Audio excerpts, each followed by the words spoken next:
1వ వచనం నుండి నేను చదువుతున్నాను. ఆయన తన మాటలన్నీయు ప్రజలకు సంపూర్తిగా వినిపించిన తరువాత కపెర్నహూములోనికి వచ్చెను.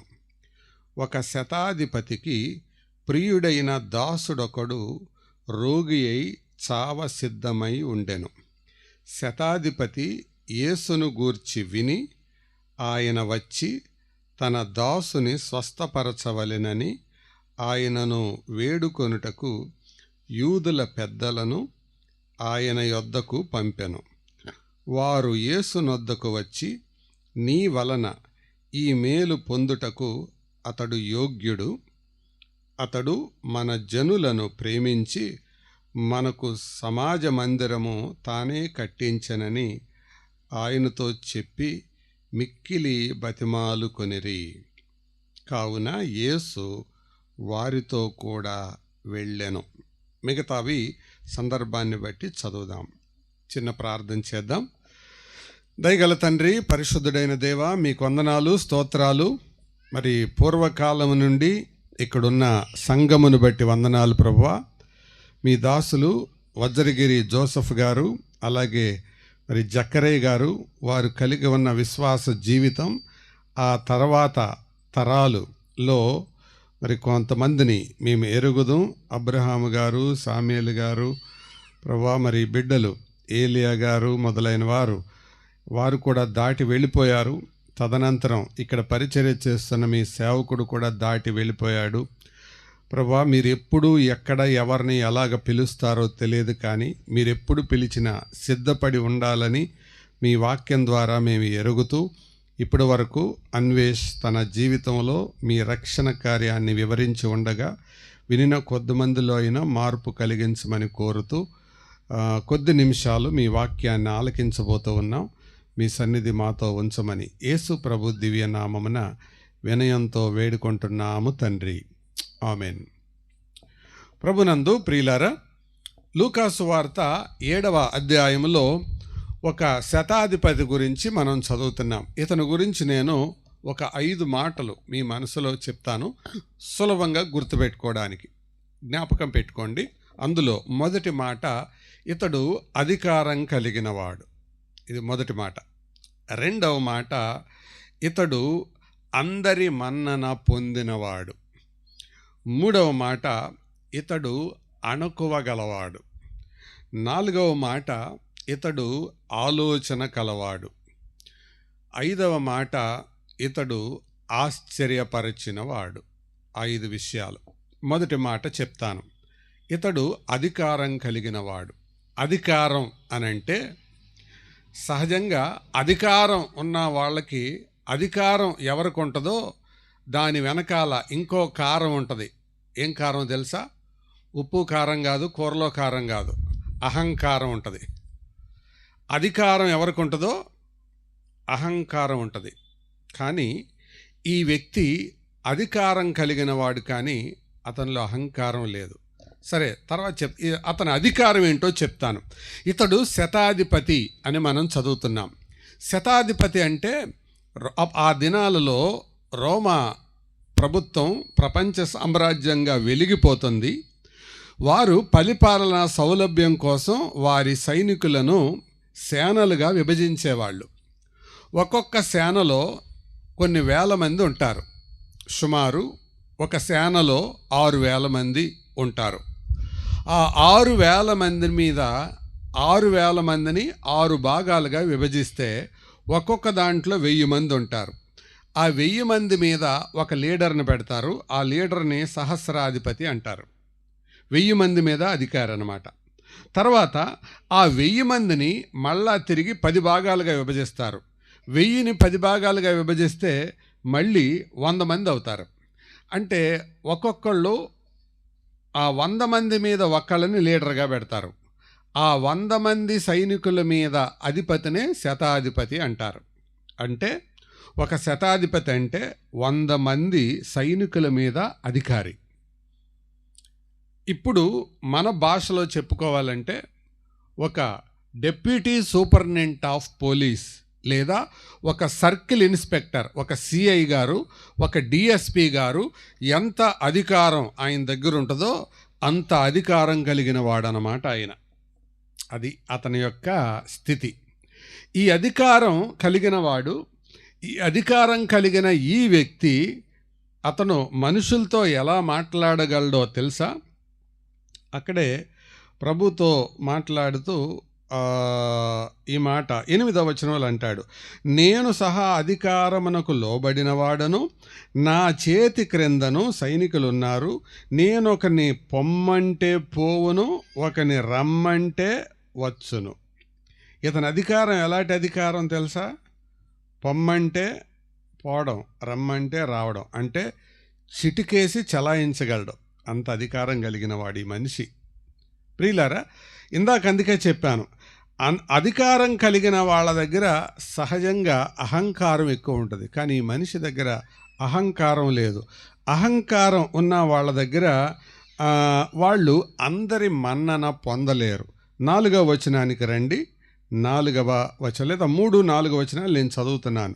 శతాధిపతి యేసును గూర్చి విని ఆయన వచ్చి తన దాసుని స్వస్థపరచవలెనని ఆయనను వేడుకొనుటకు యూదుల పెద్దలను ఆయన యొద్దకు పంపెను. ఎవరిని పంపించాడు ఆయన? యూదుల పెద్దలని. గమనించండి పదం. ఇతనేమో రోమీయుడు, పంపిందెవరిని? యూదులని. అసలు రోమీయులకి యూదులకి పొంతన కుదరదు. యూదులంటే ఎవరు అంటే బానిసలు. అధికారం కలిగిన వాళ్ళెవరు? రోమీయులు.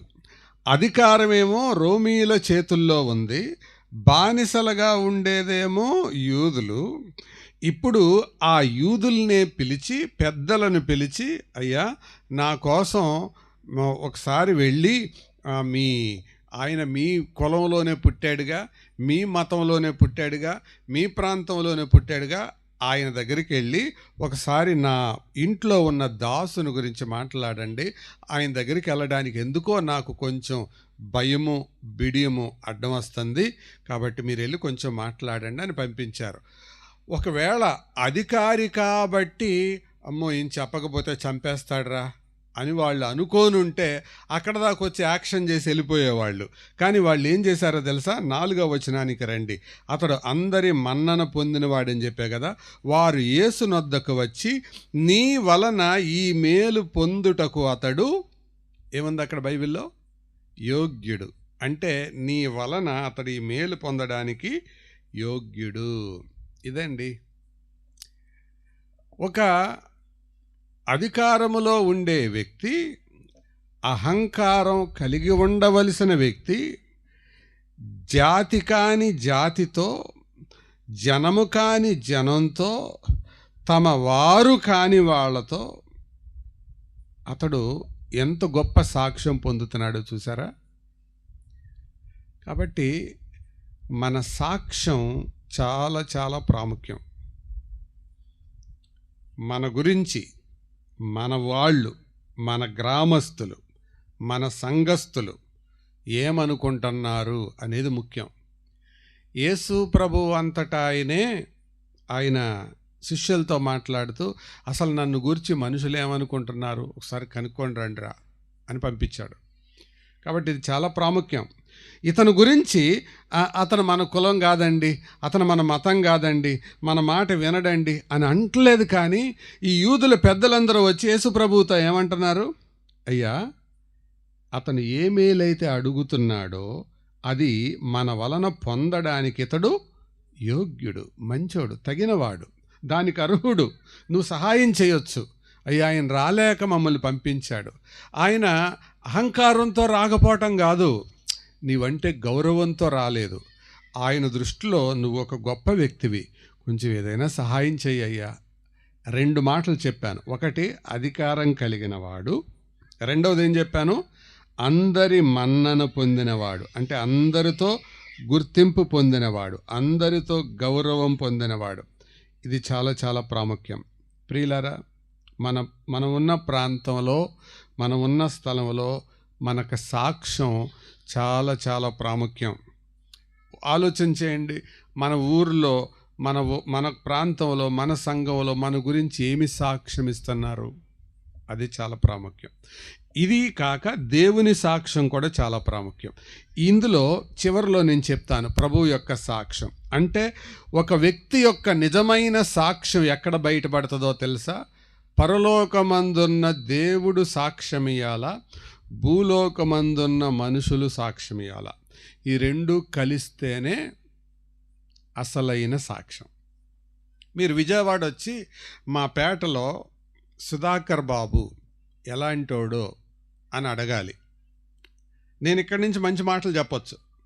సుధాకర్ బాబు ఎలాంటోడో అని అడిగితే, ఆయనండి చిన్నతనం నుంచి మేము ఎరుగుదామండి, ఆయన మంచోడండి, అసలు ఒకళ్ళ వైపు తలెత్తి చూసేవాడు కాదండి, చాలా పవిత్రంగా పెరిగాడండి, వాళ్ళ అమ్మా నాన్న వాళ్ళు అలాగ పెంచారండి అనే మాటలు చెప్తారు.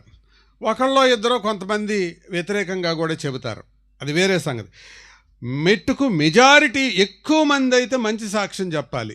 ఇది మాత్రమే కాదు, పైనున్న దేవుడు మనుషులందరూ నన్ను గురించి మంచిగా చెప్పిన సుధాకర్ బాబు వాడా అని గనక దేవుడు అన్నాడంటే అది చాలా ప్రమాదం. ఈ అందరి మన్నన పొందిన వాడితనం. కాబట్టి సహోదరులారా, సహోదరీలారా, మీ అందరికి ఒక మాట అడుగుతున్నాను. మీ సంఘములో, మీ ఊర్లో, మీరు పనిచేసే స్థలములో మీరు ఎటువంటి సాక్ష్యం కలిగి ఉన్నారు? అదే చాలా ప్రాముఖ్యం. తిమోతి అనే అతను గురించి అపోస్తలుడైన పౌలు తనని ఎందుకు తీసుకెళ్ళాడో తెలుసా? సేవా పరిచర్యకు. అతడు అంతియోకయలోను ఈకొనియలోను ఉన్న సహోదరులందరి వలన మంచి పేరు పొందినవాడు, మంచి సాక్ష్యం పొందినవాడు. కాబట్టి దేవుని పనిలో కొనసాగే మనం, సంఘములో విశ్వాసులుగా ఉన్న మనం మంచి సాక్ష్యం పొందడం చాలా మంచిది. ఒక అధికారి నిజానికి అహంకారిగా ఉండాలి, కానీ అందరి మన్నన పొందుతున్నాడు. యూదులు, శత్రువులు కూడా అతని గురించి మంచిగా చెప్తున్నారు. అదండి గొప్ప సాక్ష్యం. ఇది రెండవది. మూడవది చెబుతాను. అణుకువ కలిగిన వాడు. 7వ అధ్యాయం 6వ వచనం చదువుతారా? కావున యేసు వెళ్ళెను, ఆ ఇంటి దగ్గరికి వచ్చినప్పుడు శతాధిపతి తన స్నేహితులను చూచి, మళ్ళీ ఎవరిని పిలిచాడు? స్నేహితులను పిలిచాడు. గమనించారా? ఇక్కడ అతని యొక్క అణుకువ చెప్తున్నాను. యేసు ప్రభు దగ్గరికి ఎవరిని పంపాడు అంటే, మీరు వాక్యం వింటలా, మనుషులే ఎక్కడ ఉన్నారు, మనసులు ఎక్కడ ఉన్నాయి. ఎవరిని పంపాడు? యేసు ప్రభు దగ్గరికి. ఇప్పుడు నేను కొత్తది అడగట్లా, ఇందాక చెప్పిందే అడుగుతున్నా. 3వ వచనం చూసి జవాబు చెప్పండి నాకు. అదే కరెక్టమ్మా, చెప్పు. యూదుల పెద్దలను పంపించాడు. వాళ్ళు వెళ్ళి అడిగారు. యేసు ప్రభు ఇంటికి వస్తుంటే ఇప్పుడు మళ్ళీ ఎవరిని పిలుస్తున్నాడు? స్నేహితుల్ని పిలుస్తున్నాడు. స్నేహితుల్ని పిలిచి, మీరు వెళ్ళండి, ఆయనతో మాట్లాడు, ఆయన వచ్చేస్తున్నాడు, ఆయన రాకముందే వెళ్ళాలి. అదేంటి సార్, వస్తానన్నామండి, రానివ్వండి సార్ అని అంటే అంటున్నాడు, వద్దయ్యా, ఆ పెద్ద ఆయన్ని మన ఇంటికి తీసుకురావడం ఏంటయ్యా, ఆయనకి ఎందుకయ్యా శ్రమ ఇవ్వడం? ఒక్కసారి ఆలోచన చేయండి. యేసు ప్రభువుకి ఉండడానికి ఇల్లుందా?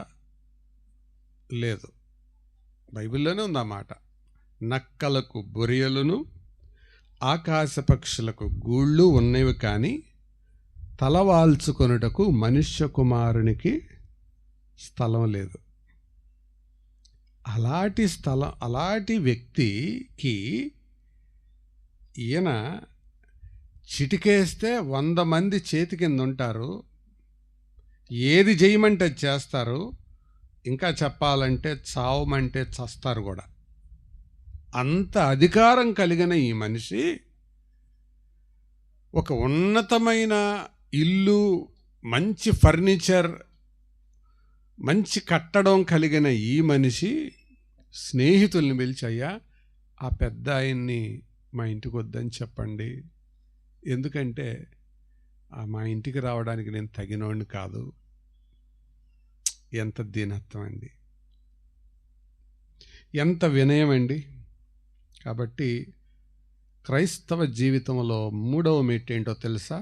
నీ క్రైస్తవ జీవితానికి ఉన్నతమైన దశ ఏంటో తెలుసా? నీ దీనత్వమే. అందుకే ఎదిగే కొద్దీ ఒదిగుండాలి. చెప్పండి, ఎదిగే కొద్దీ ఒదిగుండాలి. పైకెక్కే కొద్దీ దీనంగా అవ్వాలి. ఈ విషయం అపోస్తలుడైన పౌలు ప్రాక్టీస్ చేశాడు, సాధన చేశాడు. ఎలా చేశాడో చెప్పనా? కొరింథీయులకు పత్రిక రాసేటప్పుడు 15వ అధ్యాయంలో అంటాడు, అపోస్తలులందరిలో నేను చివరగా పుట్టాను, ఆ కాలంలో పుట్టాను అని అన్నాడు. తర్వాత ఎఫెసీయులకు పత్రిక రాస్తూ 3వ అధ్యాయంలో అంటాడు, నేను ఇదివరకు అపోస్తలులతో పోల్చుకున్నాను కానీ అసలు నా కేడర్ ఎక్కడో తెలుసా? పరిశుద్ధులు ఉంటారే సంఘంలో, వాళ్ళల్లో నేనొకడిని, వాళ్ళల్లో కూడా తక్కువ వాడిని, పరిశుద్ధులందరిలో అత్యల్పుణ్ణి అంటాడు. చచ్చిపోయే వయసు వచ్చింది. ఆ వయసులో ఆత్మీయ కుమారుడైన తిమోతికి ఉత్తరం రాస్తూ, తిమోతి, పాపులను రక్షించటానికి క్రీస్తు యేసు లోకానికి వచ్చాడు, వారిలో నేను ప్రధానుడను, అంటే పాపుల్లో నేను ప్రధానుడిని అన్నాడు. గమనించారా? రక్షించబడిన తొలి దినాల్లో ఏమన్నాడు? అపోస్తలుల్లో నేను ఆఖరోడిని అన్నాడు. కొద్ది కాలం గడిచిన తర్వాత ఏమన్నాడు? నో, నేను అపోస్తలతో కాదు పోల్చుకునేది, నా పోలిక ఎవరితో? సంఘములో ఉండే విశ్వాసులు, పరిశుద్ధులు ఉంటారే, వాళ్ళల్లో నేను ఆఖరోణ్ణి అన్నాడు. ఇంకా కాలం గడిచింది, చచ్చిపోయే వయసు వచ్చింది. అప్పుడు ఏమంటున్నాడు తెలుసా? నో, నా పోలిక అపోస్తలులతో కాదు, విశ్వాసులతో కాదు, అసలు నా పోలిక పాపం చేసే వాళ్ళందరినీ ఫస్ట్ వరుసగా నిలబెడితే వాళ్ళల్లో ఫస్ట్ ప్రైజ్ ఎవరికి వస్తుంది? నాకే వస్తుంది. నేను కథ చెప్పడం వల్ల అన్ని రెఫరెన్సులు తీస్తే లేట్ అవుతుందని నేను చెప్పడం లేదు. అట్టి వారిలో నేను ప్రధానుడను అన్నాడు. కాబట్టి మన ఆత్మీయ జీవితానికి కొలమానం ఏంటో తెలుసా? నేను పాటలు పాడటం, నేను వాయిద్యాలు వాయించడం, నేను నడిపించడం, నేను ప్రసంగం చేయడం, ఇది కాదు. నేను ఎదిగే కొద్దీ ఏమవి ఉండాలి? ఒదిగి ఉండాలి, దీనత్వాన్ని నేర్చుకోవాలి. ఇది జి రాజారావు గారి దగ్గర నేను చూశానండి.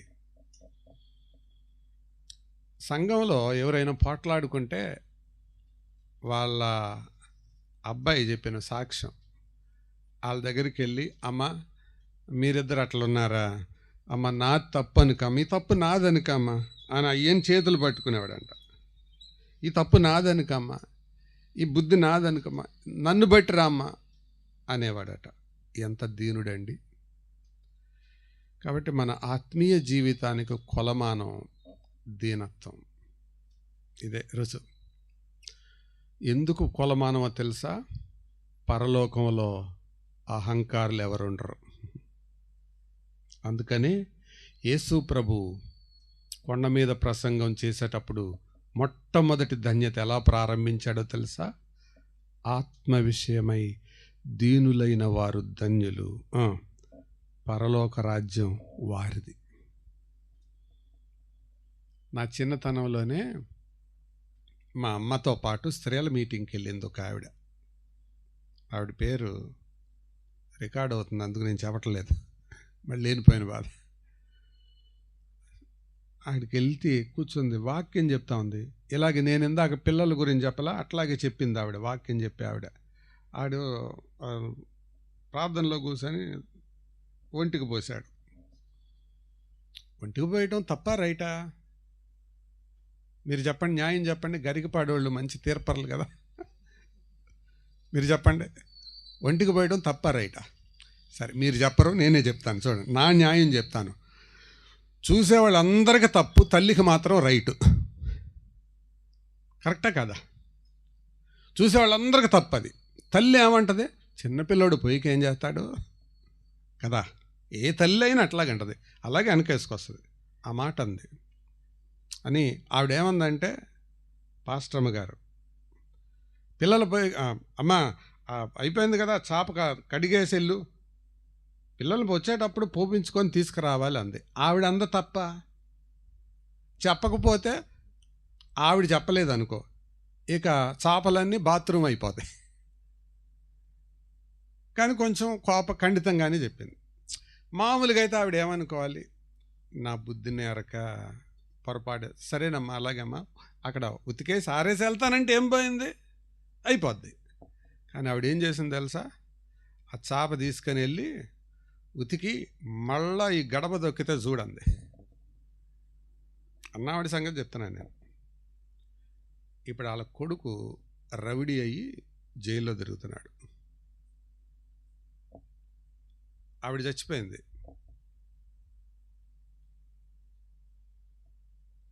అర్థమవుతుందా? చాలా జాగ్రత్త.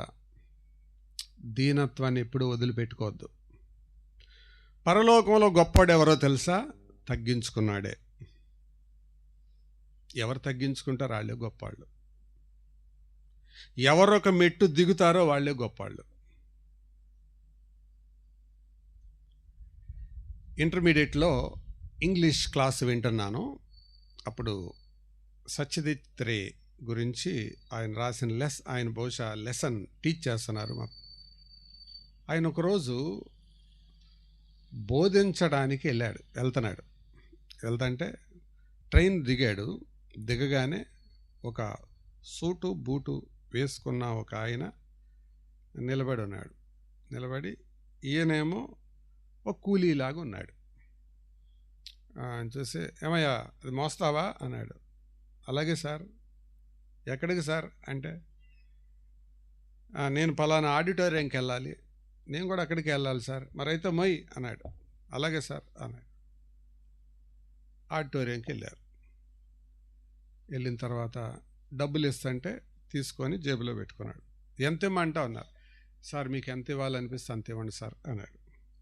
డబ్బులు తీసుకొని జేబులో పెట్టుకొని అంతా అయి సిద్ధపడి వచ్చిన తర్వాత ఇప్పుడు స్టేజ్ మీద వాక్యం చెప్పే ప్రసంగం చేసే టైం వచ్చింది. వాక్య కూడిక క్రిస్టియన్ మీటింగ్ కాదు, చెప్పే టైం వచ్చేటప్పటికి ఈయన ఎవరైతే సామాన్లు మోసాడో ఆయన నిలబడి వాక్యం చెబుతున్నాడు. ఆ సూట్ వేసుకున్న ఆయన కింద కూర్చున్న ఆయన వెనకాల కూర్చొని అట్టాగా చూస్తున్నాడు. ఎక్కడ చూశాను ఈయన్ని? రైలు దిగ్గానే నా పెట్టు వేసుకుని ఈయన కదా. అరే ఆయన స్టేజ్ ఎందుకు ఎక్కుతాడు? ఈయనకి ఎక్కట్లా. ఆ ముఖం, ఈయన పెట్టు మోయటం ఇదే కనపడుతుంది. అయిపోయిన తర్వాత పరిగెత్తుకుంటుకెళ్ళి, సార్ ఉదయం నా పెట్టు మోసింది మీరేనా? అవునయ్యా నేనే. ఏంటి సార్ మీరు ఆ పల్సన్ మీరేనా అంటే, అవునయ్యా నేనే. సారీ సార్ మీతో పెట్టు మోపించాను. ఎందుకు? స్టేజ్ ఎక్కక ముందు దాకా నేను కూలాడిని, స్టేజ్ మీద ప్రసంగికుణ్ణి. ఎంత దీనత్వం అండి! ఈ అణుకువ మనలో ఉంటే ఎంత బాగుంటుంది. ఇతడు అధికారి అయి ఉండి ఎంత అనుకోగలిగినాడు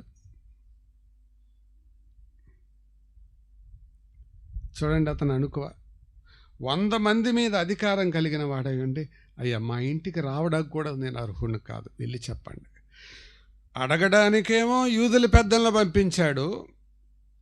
ఇంటికి ఆయనే వస్తుంటే వద్దని బతిమలాడడానికి మళ్ళీ స్నేహితులు పంపిస్తున్నాడు. అంటే ఆయన ముఖాముఖిగా పడటానికి. ఒకవేళ ఆయన్నే ఒక నేరస్తుడి ముందు నిలబెడితే ఏమంటాడు? ఏంట్రా ఎవడనుకుంటున్నావు, ఏంట్రా ఇలా మాట్లాడగలడు. కానీ యేసు ప్రభు దగ్గరికి ఆయన ముందు ఎంత అనుకోవండి. కాబట్టి అది అలవర్చుకుందాం, మంచి లక్షణం. ఎన్ని చెప్పాను నేను? 3 చెప్పండి. మొదటిది 1 అధికారం కలిగినవాడు, 2వది అందరి మన్నన పొందినవాడు, 3వది అణుకువ కలిగినవాడు, 4వది చెప్తాను ఆలోచన గలవాడు. 8వ వచనాన్ని చదువుతారా? ఆలోచన కలిగినవాడు. నేను సహా అధికారమునకు లోబడిన వాడను, నా చేతి క్రిందను సైనికులున్నారు.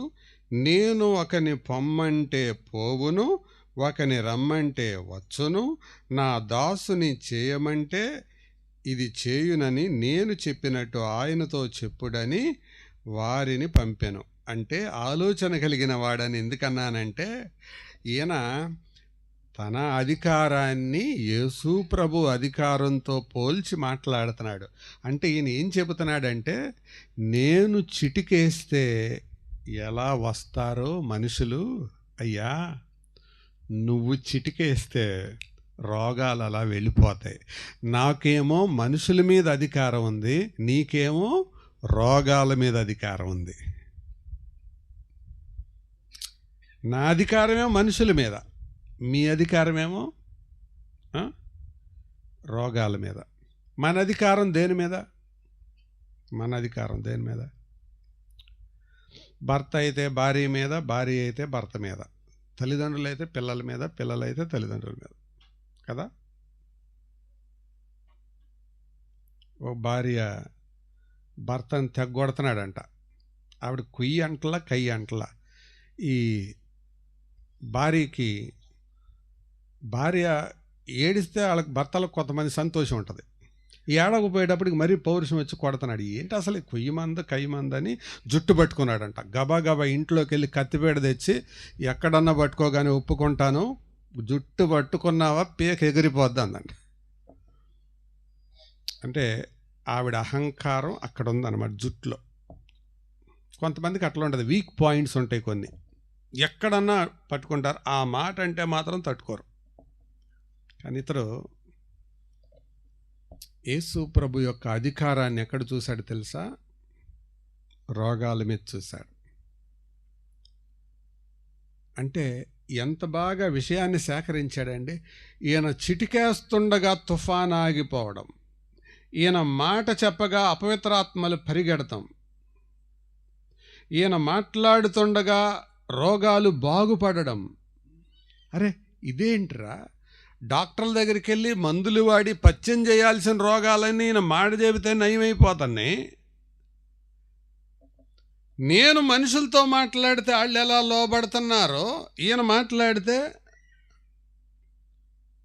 రోగాలు అలా లోబడుతున్నాయి.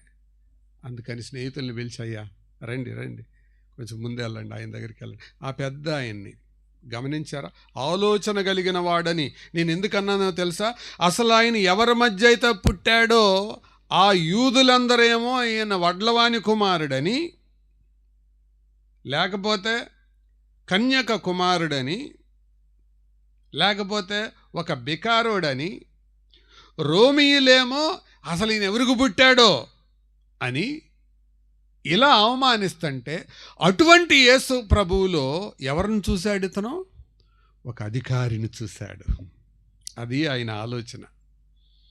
యేసు ప్రభువులో నువ్వెవరిని చూస్తావో అదే నీ ఆలోచన.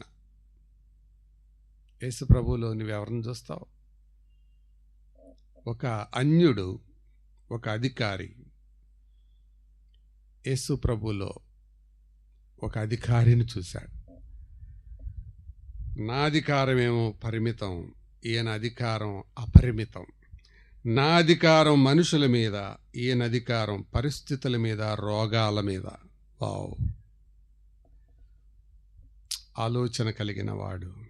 ఎంత గొప్ప మాట అండి. అతని గురించి రాయబడింది, నా దాసుని ఇది చేయమంటే ఇది చేయను, అది చేయమంటే అది చేయనని మీరు వెళ్ళి చెప్పండి అయ్యా అని పంపించాడు.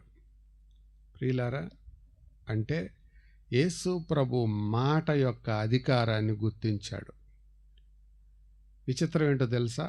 ఆయన మాట అధికారం అన్యుడికి అర్థమైంది కానీ అయినోళ్ళకి అర్థం కాల. అయినోళ్ళు ఎవరు? యూదులు. ఆ యూదులేమో సిలువేయండి ఆయన్ని, ఆయన వడ్లవాని కుమారు అన్నాడు. అన్యుడేమంటున్నాడు? అమ్మో, ఆయన అధికారం కలిగిన ఆయన, ఆలోచన కలిగిన వాడు. ఎన్ని చెప్పాను నేను? 4 అని మూలుగుతో చెబుతారు. కొద్దిగా పెద్దగా చెప్పండి. మొదటి మాట అధికారం కలిగిన. నా ప్రసంగం అంతా పోయినా పర్వాలేదు, పొడి పొడి మాటలు గుర్తుపెట్టుకోవాలి. ఇంటికి వెళ్ళాక అన్నం తింటారుగా, 5 ఏళ్ళు ఉన్నాయిగా చేతికి, 5 ఏళ్లతో అన్నం తినబోయే ముందు 5 మాటలు మనసులో వేసుకొని వెళ్ళండి. మొదటి మాట అధికారం కలిగిన వాడు. రెండవ మాట అందరి మన్నన పొందినవాడు. మూడవ మాట అణుకువ కలిగిన వాడు. 4వ మాట ఆలోచన కలిగిన వాడు. Very good. 5వ మాట చెప్తాను. 7వ అధ్యాయం 9వ వచనానికి రండి. 7, 9. యేసు ఈ మాటలు విని అతని గూర్చి ఆశ్చర్యపడి నేను చెప్పదలిచిన 5వ మాట ఏమని చెప్పాను? ఆశ్చర్యపరచినవాడు. ఎవరిని ఆశ్చర్యపరిచాడు? ఆశ్చర్యకరుణ్ణే ఆశ్చర్యపరిచాడు. దేవుని పేరుల్లో ఒక పేరేంటి చెప్పండి? యెషయా గ్రంథం 9వ అధ్యాయం 6వ వచనంలో యేసు ప్రభు పేరుల్లో కొన్ని ఉన్నాయి కదా. ఏంటి దాని పేరులో? ఆశ్చర్యకరుడు, ఆలోచనకర్త, బలవంతుడైన దేవుడు, నిత్యుడగు తండ్రి, సమాధానకర్తయే అధిపతి. 5 పేరుల్లో మొదటి పేరేంటి? ఆశ్చర్యకరుడు. ఆశ్చర్యకరుణ్ణి ఆశ్చర్యపరిచాడు. ఇది ఎట్లుందంటే లెక్కల టీచర్కి లెక్కలు చెప్పినట్టుంది. అంతే కదా. గుడ్డొచ్చి పిల్లని ఎక్కిరించినట్టుంది అంటారు కదా లోకంలో సామెత. శిష్యుడెళ్ళి గురువుకు పాఠం చెప్పినట్టుంది. కొడుకెళ్ళి తండ్రికి జ్ఞానం బోధించినట్టుంది. ఆశ్చర్యకరుణ్ణి ఆశ్చర్యపరిచాడు. ఆశ్చర్యపోయాడు ఆయన. యేసు ప్రభువారు భూలోకములో ఉండగా 2 విశ్వాసాలకు ఆశ్చర్యపోయారు. ఆ 2 అన్యులే. ఒకరు పురుషుడు, మరొకరు స్త్రీ. ఒకడేమో రోమీయుడు, మరొకటేమో సురఫెనికియా స్త్రీ. 2 ఆశ్చర్యపోయారు. వారి విశ్వాసానికి ఆశ్చర్యపడ్డాడు. ఏంటి అసలు ఈ విశ్వాసం? అరే, నా స్వకీయుల దగ్గరికి వస్తే వీళ్ళు నన్ను చేర్చుకోవట్లేదు, వీరు నన్ను అంగీకరించడం లేదు, కానీ అన్యుడు అసలు అతనికి నాకు సంబంధం ఏంటి? కానీ ఇతనేమో నా అధికారాన్ని ఇలా గుర్తించాడు, నన్ను దేవుని కుమారుడని ఒప్పుకుంటున్నాడు. వీళ్ళకి అర్థం కావట్లేదు, అయ్యో అని ఆయన బాధపడుతున్నాడు. ఆశ్చర్యపోయాడు ఆయన. యేసు ప్రభునే ఆశ్చర్యపరిచాడండి. ప్రియులారా, మన విశ్వాసం ప్రభువుకి ఆశ్చర్యాన్ని కలిగించేదిగా ఉంటే ఎంత గొప్పదో తెలుసా?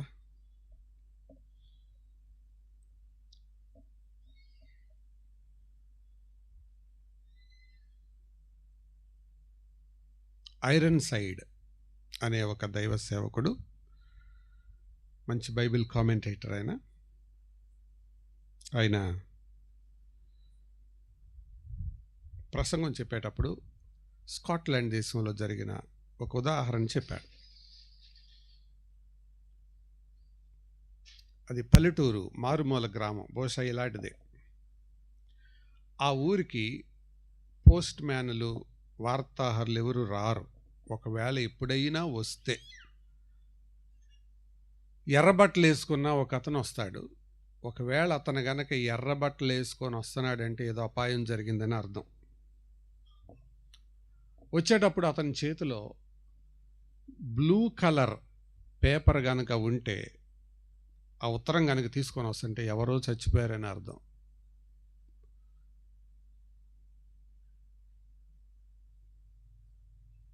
నలుగురు పిల్లల తల్లి అక్కడ కూర్చొని, కిటికీ దగ్గర కూర్చొని చూస్తుంది. దూరం నుంచి నడుచుకుంటూ వస్తున్నాడు. ఏంటి ఇతను ఈ ఊరికి వస్తున్నాడు, ఎటు వస్తున్నాడు, ఎవరింటికి వస్తున్నాడు అని అనుకుంటూ ఉండగా వాళ్ళ ఇంటికి వచ్చాడు. తలుపు కొట్టాడు.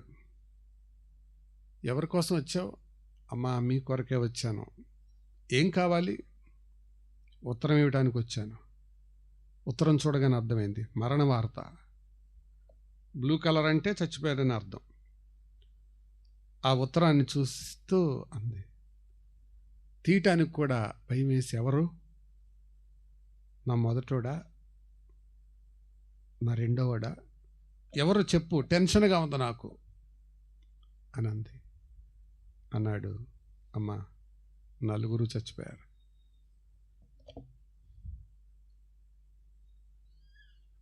అప్పుడు ఆవిడ అందట, ప్రభువా, నీ దాసురాలైన నాకు నలుగురు కుమారుల్ని ఇచ్చావు, నలుగురిని తీసుకున్నావు. నీకు ఇవ్వడానికి ఇంకా నా దగ్గర కుమారులు ఎవరు లేరు. నన్ను నమ్మి నాకు ఈ పరీక్ష పెట్టినందుకు నీకు స్తోత్రం ప్రభువా అందంట. నలుగురు సైన్యంలో యుద్ధంలో చనిపోయారు. ఇలాంటి విశ్వాసాన్ని గురించి విన్నప్పుడు మనకు జరిగే సమస్యలు, అనారోగ్యాలు, అనానుకూల పరిస్థితులు ఏమాత్రమే. విశ్వాసానికి కర్తనే ఆశ్చర్యపరిచిన విశ్వాసం ఇది. యేసు ప్రభు పేరులో ఒక పేరేంటి? విశ్వాసమునకు కర్త. ఆయనే ఆశ్చర్యపోయాడు. 9వ వచనం, యేసు ఈ మాటలు విని అతను గూర్చి ఆశ్చర్యపడి, ఇశ్రాయేలులోనైనను ఇంత గొప్ప విశ్వాసము నేను చూడలేదని మీతో చెప్పుచున్నానెను. 5 అయినీగా. ఆశ్చర్యపరిచిన విశ్వాసం. చెప్పండి. మొదటిది ఏం చెప్పాను? ఏమండి? అధికారం కలిగిన వాడు. రెండవది ఏం చెప్పాను? అందరి మన్నన పొందినవాడు. మూడవది ఏం చెప్పాను? అణుకువగలిగిన వాడు. నాలుగవది ఏం చెప్పాను? ఆలోచన కలిగిన వాడు. ఐదవది ఏం చెప్పాను? ఆశ్చర్యపరిచినవాడు. చివరిది, ఆరోది కాదు, దానికొచ్చిన ప్రతిఫలం ఏంటో చెప్పి ముగిస్తాను. 10వ వచనం, పంపబడిన వారు తిరిగి వచ్చి ఆ దాసుడు స్వస్థుడై ఉండుట కనుగొనిరి. అంటే ప్రతిఫలం పొందినవాడు. ఏం పొందాడు? ప్రతిఫలం. ఏమైతే అడిగాడో, ఏమైతే ప్రయత్నించాడో, ఏమైతే ఆశపడ్డాడో, ఏమైతే కోరుకున్నాడో అదే జరిగింది. అనుకున్నది జరిగింది. అర్థమైందా? ఈ రాత్రి వాక్యం నీకు అర్థమైతే దేవుడు నీ జీవితంలో ఏదైనా ఒక కార్యం చెయ్యాలని నువ్వు ఆశపడుతున్నావేమో, దానికంటే ముందు ఈ 5 విషయాలు కలిగి ఉండు. దేవుడు చేస్తాడు. దేవునికి పక్షపాతం ఉందా? ఉందా? ఏంటండి అడిగిస్తున్నారు? ఉందా లేదా? ఉందా లేదా? ఉందా లేదా? లేదు. మనకు ఒంటి నిండా అదేగా. దేవుడికి పక్షపాతం లేదు. దేవుడు పక్షపాతి కాడు. పక్షపాతం లేని దేవుడు మనలని ఈ 5 రకాలుగా కొలిచినప్పుడు మనం గనక దానికి అనుకూలంగా ఉంటే తప్పకుండా మనకు ప్రతిఫలం ఇస్తాడు. ఈ 5 ఏం5? ఇందాక చెప్పినవి. మొదటిది అధికారం కలిగిన వాడు. రెండవది అందరి మన్నన పొందినవాడు. మూడవది అణుకువగలిగిన వాడు. నాలుగవది ఆలోచన కలిగిన వాడు. ఐదవది ఆశ్చర్యపరిచినవాడు. ఇలా జీవించండి. మీరు ఏదైతే మీ జీవితాల కొరకు ఎదురు చూస్తున్నారో దేవుడు అవి మీకు ఇస్తాడు. ఆయన పక్షపాతి కాడు. తల వంచండి, ప్రార్థన చేసుకుందాం.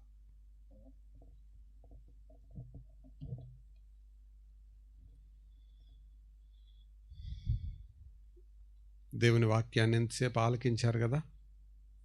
ఒక తీర్మానంతో ఇక్కడి నుంచి వెళ్దాం.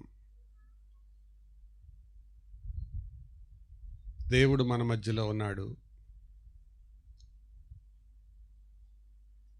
ఈ శతాధిపతిలో నుంచి మనం నేర్చుకునే ఈ విషయాలు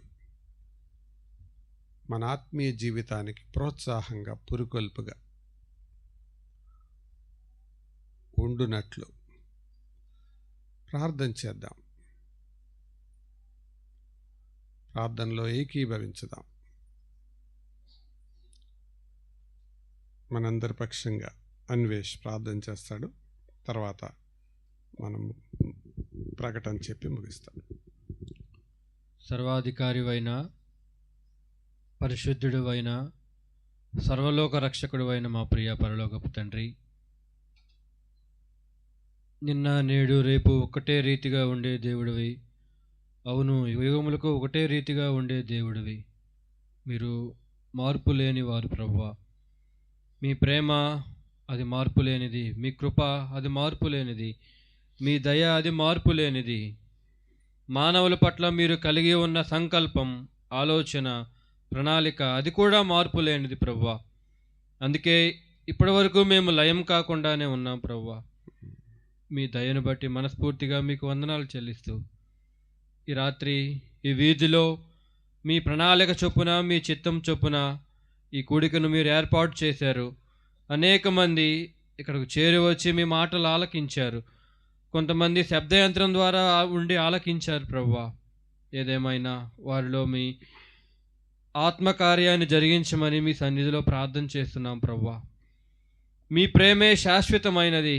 మీరే, మీ ప్రేమే, మీరు చేసిన శిలువ కార్యమే మానవాళికి ఎంతో ప్రయోజనకరమైనది, ఎంతో ఆశీర్వాదకరమైనది అన్న సంగతి సాక్ష్యం ద్వారా మీరు తెలియజేశారు. మాత్రమే కాదు, ఒక అధికారి ఏ విధంగా అణకువ కలిగి, ఏ విధంగా దీనత్వం కలిగి, తగ్గింపు కలిగి మా ప్రభువా అందరి మన్ననలు పొందుకొని మంచి సాక్ష్యాన్ని పొంది